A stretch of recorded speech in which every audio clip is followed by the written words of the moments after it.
What's going on, YouTube? This is BoxingWave. Make sure you subscribe to the channel. Also, hit that bell notification button so you'll be alerted whenever I drop new content.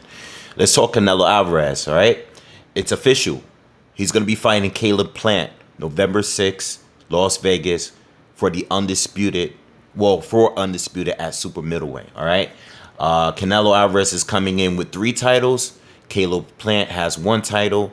Canelo already beat Callum Smith, which was a unification match or 2 title fight. He beat Billy Joe Saunders for his title, and now he's going to be fighting Caleb Plant in order to try to win that last piece. All right. So look, this fight was recently kind of canceled. I know they were shooting for a September date, and it didn't work out. I already addressed this, okay, because of negotiations failure. But there was still reports coming out that they were still trying to secure this fight for a later date. You know, I know there was a brief period where they were talking about possibly fighting Dimitri Bivol up at 175 or in a catch weight between 168 and 175. All right, but they were probably just putting that news out there to bait Caleb Plant. All right, it was a whole bunch of mess with the whole network thing with Fox and PBC, it being a pay-per-view, as far as money, you know, Canelo wanting a certain amount and making sure that he secured the fight by saying, like, listen, if Caleb Plant is to pull out of the fight due to an injury, all right, we still want him to not fight. You know, I still want that money. This is what Team Canelo wanted. Still wanted the money, but he didn't want Caleb Plant to go on with his career and fight again if Canelo wasn't getting injured. So it was some reports that came out based on what Team Canelo and Team Plant disagree with. And this is how I feel. At the end of the day, this fight is happening. There was a point where I didn't care about boxing politics at all. I used to just watch the fights. You know, it wasn't until Manny Pacquiao and Floyd Mayweather where I started to really care about the politics. You know, everything that was going on behind the scenes, you know, what was being said in interviews, you know, playing the blame game, this person that, drug testing, yada, yada, yada. That's where it all began, you know, for me. And I remember there was a time when I was a kid, younger, watching fights like De La Hoya and Trinidad. I just knew they were the 2 best guys in the division at the time, you know, and I just wanted to see them fight, right? Same goes for Holyfield and Bo and all these other guys from the 90s. I just wanted to see them fight, and I watched the fights, you know, even times where I was young and I had to go to bed, I had class in the morning, and I used to stay up late sneaking watching boxing. You know, all I knew was that 2 guys that I wanted to see fight fought each other, whether it was for Undisputed, whether it was unification, whatever, maybe because it was 2 up-and-coming guys that had big names. Wanted to see them fight, and I got the fights most of the time. So, me personally, now that this fight has been announced, I am not concerned on who is getting paid what. I don't care. I don't care what network is on. Obviously, I would like to avoid a pay-per-view, all right? But this is not going to be on DAZN. This is going to be on Fox. So we are going to pay for a pay-per-view. But it is an undisputed fight with at least America's most famous fighter in Canelo Alvarez. And I'm really not mad at it. If I have to pay, I have to pay. I'm going to be paying for the fight. All right? But if it was free on DAZN, on the subscription that I pay, I would watch it. I would love it to be on there so I can save $80. But since I can't save $80, I'm going to have to pay the $80 and see the fight. As long as I'm getting an undisputed fight, which we should get, I'm hoping that we can continue getting more undisputed fights. You know, we had a couple this year already. One of them, we have Josh Taylor, who won. We have another one where, you know, with Jamel Charlo, where we didn't get a winner out of that. A lot of controversy behind that, but at least we're getting this Canelo Plant fight. And at the end of the day, I just hope it's a good fight. I hope it goes down. I hope there's no COVID situation. I hope there's no injuries. And I hope when the fight goes down, if it goes to the decision, I hope the judges do the right thing. Hopefully there's no controversy. I just want a really, really good fight, and I want it to actually happen. At this point, all I'm begging for is the fight to go down. You know, this is what boxing has come down to. All I want is the fight to happen, and if it does happen, Hopefully there's no controversy. Hopefully there's no surprises. Unless it's just an upset. If there is a surprise, hopefully it's an upset, and hopefully it's not in a way or form of a robbery. That's it. 'Cause that's all we get now. We get an injury, we get COVID, we get robberies, cancellations, stuff like that. All right. So hopefully we just get the fight and everything just goes smooth, and that's that. All right. But as far as the fight itself, and I've been very vocal about Canelo and his journey at super middleweight. Me personally, the two fights that I really wanted to see out of all of the guys at 168. I really wanted to see Billy Joe Saunders, which we got, which was pretty competitive up until Saunders was stopped. And I wanted to see Benavidez. Those were my top two. All right. The other two, Callum Smith, Caleb Plant, not as much of a demanded fight, basically because Callum Smith, big guy, very strong guy, good power. I respected his win against George Groves. But really wasn't a big deal. I thought his style was a little bit too robotic for Canelo. I've seen, him look bad in previous fights, and I really didn't think he had anything for Canelo. And Canelo proved that. He was able to survive, go to 12 rounds, but he pretty much got dominated in that fight, all right? And Caleb Plant, who you're going to get the fight, respect him as a boxer, all right? Very slick, defensive boxer, quick, fast hands.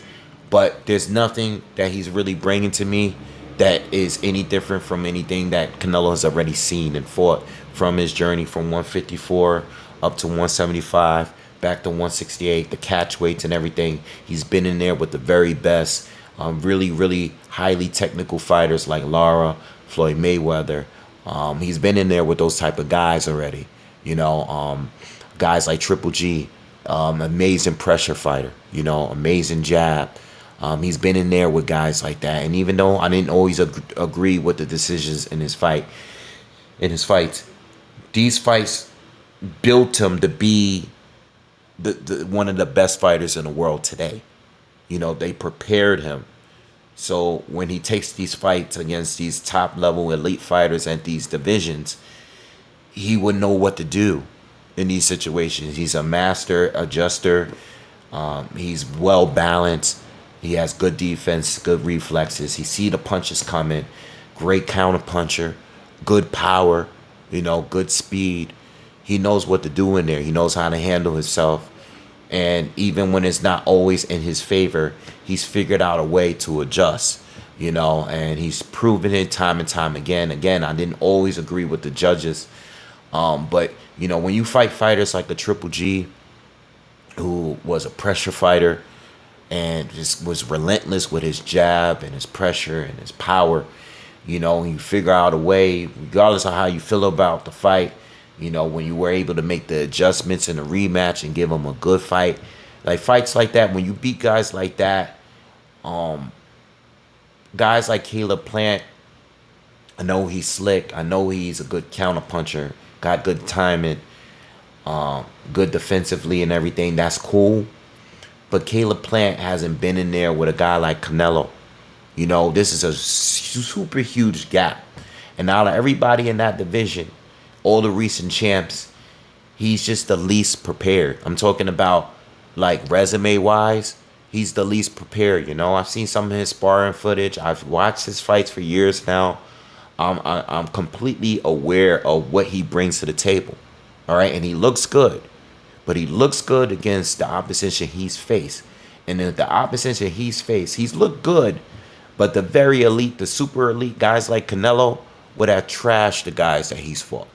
Caleb Trulax, Mike Lee, Vincent Feigen boots, even the guy that he fought, Jose Uzcategui, who Plant struggled against late in that fight. Uzcategui, there's about 12 guys on Canelo's resume that was, more proven than him. There's at least 12. There's at least a dozen, So I think with all that being said, You know, I know styles make fights. You know, and maybe Plant is able to pull it off. You know, maybe the best of Plant we haven't seen yet. You know, some guys they wait until they're in a ring with a real beast. That's when they choose to really step up and show what they're really capable of, what they're really made of. Maybe that could be one of these moments, but I highly doubt it. You know, Plant. You know, again, I don't think he brings anything that we haven't seen yet. You know, in a Canelo Alvarez fight. You know, I know he's slick. I know he has a good, all of that stuff that I said before. But what is he gonna do when Canelo was pressuring him? I'm not talking about when Canelo is playing a chess match and just trying to stay outside and beat him to the punch and counter him and fight him at his own game. I'm not talking about that Canelo, which we might get in a certain portion of that fight. But what is he gonna do when Canelo decides, you know what? I'm not gonna play your game anymore. I'm not gonna play this chess match anymore. I'm gonna walk you down. I'm gonna counter you with body shots. All right. I'm gonna hit you to the upper body. I'm gonna bully you. I'm gonna beat you up. What happens then? What happens when he gets touched with some real power? What is Plant gonna do? You know, a lot of these fighters are good when they're fighting at their own speed, at their own pace, when you're in control all the time. What happens when you're not in control and you are being forced to adjust and you don't have the time to think in there? This is what I think of the fight. I'm going to eventually do a breakdown because I want to I want to do the film study. I do want to go back and watch the Truax fight and the Uzcategui fight and the fights before that. I do want to have a chance to do that. But Caleb Plant hasn't been prepared. You know, if he had beat Benavidez, you know, I would have said, all right, you know what? He has a chance, you know, because I know what Benavidez brings. And I think Benavidez brings a little bit more. All right, but since we never got that fight, since we never got an elite type of fight, you didn't fight Daniel Jacobs.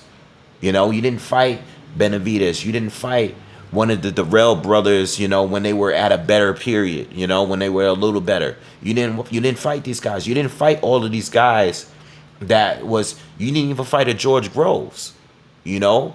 Caleb Smith, you know, I brought him up earlier. I didn't think he was going to be much for Canelo, even with the size gap. But at least he was in the tournament, the World Boxing Super Series tournament. At least he put himself there to be challenged. You know, I know not all of the best guys were there, but at least he put himself there. Caleb Plant, and I said this in a live video before, and I'm not doing this to hate. There's no hate. I'm just being real. You got to be real. We got to call it as I see it. And the way I see it is, as far as title defenses, some of the weakest defenses I've seen in the sport. I said this the other day. Some of the weakest title defenses out there. Truax, fighting boots, Lee doesn't even look like he really boxes like that. He looked like he belonged on one of those celebrity boxing matches. He looked that awkward. He looked that uncomfortable. You know, he looked that unexperienced. Caleb Truax is a journeyman. I know he had a win over James Aguil. That was cool. That was a big win. But he's a journeyman. And when I see you going back and forth on Twitter with guys like that, it's like, damn, well, you got Benavidez that's on your heels. That's coming. I seen him come to your gym and step to you, him and his brother and his team. I seen him step to you. I'm not saying that you should have fought him there, but if you're going to get that kind of beef and if you're going to talk that kind of talk to someone, talk it and show it in the ring with a guy like Benavidez. But you didn't fight any of these guys. So even though you look good, I'm judging based on the fighters you fought, who apparently are not that good. All right? So I definitely got Canelo winning this fight, and that's not going to change even when I decide to break down the fight. But when I break it down, I'm going to definitely tell you what Caleb can do in order to win this fight. Because I'm always going to keep it fair. But Canelo's going to win this fight, and I think Canelo is going to stop him because of the pressure. All right, so listen, that's my first thoughts on this fight. I'm glad it's happening because I'm glad it's happening because I'm not mad at the fight at all. I like Caleb Plant. I know it doesn't sound like it in this video, but I actually like him. And I like his style. I like what he brings. I like the way he fights. I enjoy watching him fight. But I respect his skill set. So if this was a fight that Canelo was going to do, like, even if there wasn't a title involved, I'm cool with the fight. He's worthy enough. He's worthy. He's definitely worthy because he holds a title, regardless at the end of the day. But we're comparing all the guys that Canelo's been in there with. It's not it as far as him being a real threat to Canelo. I saw Bivol as being more of a threat. Even though the Bivol fight wouldn't have been a unification or an undisputed fight, Bivol was more of a threat because Bivol at a bigger weight class did more than Caleb did in a smaller weight class. I mean, Bivol got about 3 guys, at least 3 guys on his resume that he beat. That's better than the best person to have Caleb Plant for it. All right, so that's the way I see it, man. But I'll definitely be back talking more about this fight. Look out for the breakdown. Make sure you subscribe. Smash that like button too if you enjoyed the video. And I'll see you guys on the next one. Peace.